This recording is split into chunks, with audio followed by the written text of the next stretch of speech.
जय श्री राम। कीन विविध तप तीन्यों भाई, परम उग्र नहीं बरनि सुजाई। गयो निकट तप देखि विधाता, मागो बर प्रसन्न मैं ताता। करि बिनती पद गई दसीसा, बोल्यो बचन सुनो जगदीसा। हम काहू के मरई न मारे, बानर मनुज जाति दुई बारे। एवं असु तुम बड़ तप कीना, मैं ब्रह्मा मिल दे बर दीना। पुनि प्रभु कुंभकर्ण पै गयऊँ, दे बिलो की मन विस्मय भयऊँ।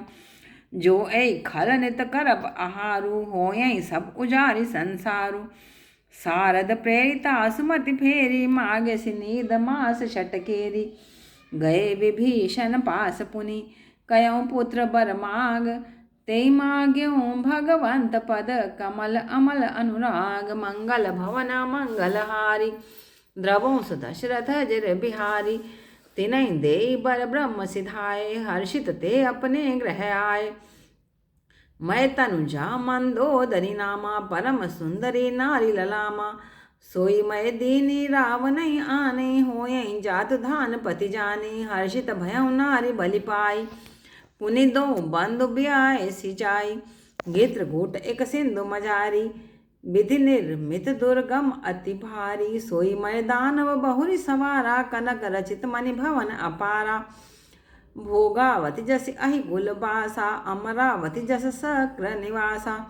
तिन ते अधिक रम्य अति बंका, जग विख्यात नाम ते लंका। खाई सिंधु गभीर अति, चार्यों दिश फिर आव। कनक कोट मणि खचित दृढ़, बरनी न जाई बनाव। हरि प्रेरित जहि कलप सो जोई, जात धानपति होई। सूर प्रतापी अतुल बल, दल समेत बस सोई। मंगल भवन मंगलहारी, द्रवों सुदशरथ चिर बिहारी। तीनों भाइयों ने बहुत अधिक तप किया, इतना अधिक कि उसका वर्णन नहीं किया जा सकता। उनका तप देखकर विधाता उनके समीप गया। विधाता उनके समीप गए और कहने लगे कि तुम वर मांगो, मैं तुमसे पुत्रों प्रसन्न हूँ। पहले वो जो है 10 शीश, यानी कि जिसके 10 सिर थे, उनके पास गए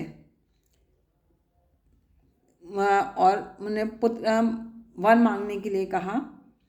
तो वो कहने लगा कि हे जगदीश, मैं किसी के भी हम जो है किसी के भी मारने से ना मरे, सिर्फ बानर और मनुज, इन दोनों को छोड़ के किसी से भी ना मरे हम। भगवान ने एवं मस्तु कह दिया, यानी कि ऐसा ही हो। जो है ऐसा कहकर उनको जो है वर दे दिया। उसके बाद वो कुंभकर्ण के पास गए। उसको देखकर मन में उनके विस्मय हुआ कि अगर जो है ये रोज़ ही खाना खाने लग जाएगा तो सारे संसार ही उजड़ जाएगा। तो माँ सरस्वती ने उसकी मति को फेर दिया, इसलिए उसने 6 महीने की नींद मांग ली। उसके बाद वो विभीषण के पास गए और उससे कहा कि हे पुत्र, वर मांगो।